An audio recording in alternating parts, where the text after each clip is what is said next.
OP Shukla, page number 95, प्रश्न पत्र ITI 2005। Dictation start. माननीय अध्यक्ष महोदय, हमारे दल में जम्मू कश्मीर राज्य की स्थापना को जिस प्रकार से भी समझा है, उसको हमारे दल के नेता ने इस सदन में अपने भाषण के दौरान स्पष्ट कर दिया है। अध्यक्ष महोदय, मैं बार बार उसी बात को दोहराना नहीं चाहता हूँ।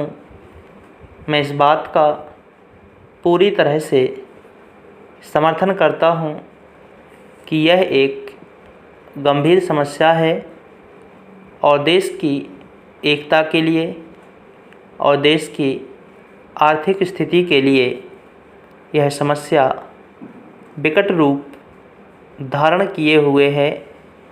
इसमें कोई संदेह नहीं है कि कुछ दल इस समस्या को सुलझाने की बजाय और अधिक बढ़ाना चाहते हैं, लेकिन मैं यह स्पष्ट कर देना चाहता हूँ कि हमारा दल इस बात के बिल्कुल विरुद्ध है। हम सभी सदस्य यह भी जानते हैं कि उसके पीछे कुछ विदेशी शक्तियाँ काम कर रही हैं। इस संबंध में अनेक बार इस माननीय सदन में चर्चा हो चुकी है। अध्यक्ष महोदय, इस संबंध में हमारे दल के नेता और हमारे दल के सभी सदस्य पूरी तरह से सरकार के साथ हैं।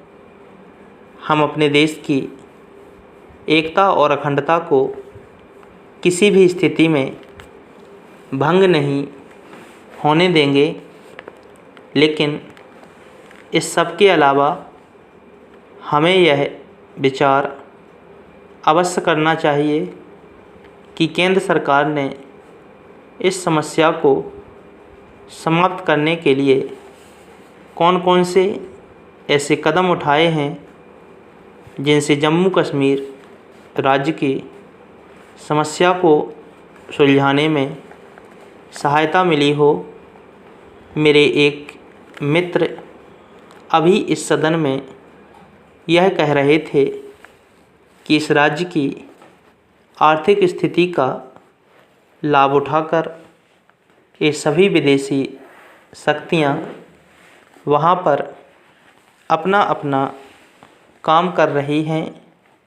मान्यवर, मैं भी इस तथ्य से पूरी तरह से सहमत हूँ, लेकिन सरकार की भी तो यह जिम्मेदारी होती है कि वह इस राज्य की आर्थिक स्थिति को जितनी जल्दी हो सके सुधारने की कोशिश करें, ताकि ये शक्तियाँ वहाँ की अनपढ़ और गरीब जनता से अनुचित लाभ ना उठा सकें। मान्यवर, बहुत समय पहले जम्मू कश्मीर राज्य के मुख्यमंत्री जी ने कहा था कि इस राज्य की जो उन्नति और प्रगति के साधन हैं, वे बहुत बड़े स्तर पर राज्य के बाहर चले जाते हैं। इस तरफ माननीय सदस्य महोदय ने केंद्र सरकार का ध्यान भी आकर्षित किया था, लेकिन मुझे बड़े खेद के साथ कहना पड़ रहा है कि केंद्र सरकार ने उनकी इस बात की तरफ कोई ध्यान नहीं दिया। इसीलिए इस राज्य का समुचित विकास नहीं हो रहा है। स्टॉप।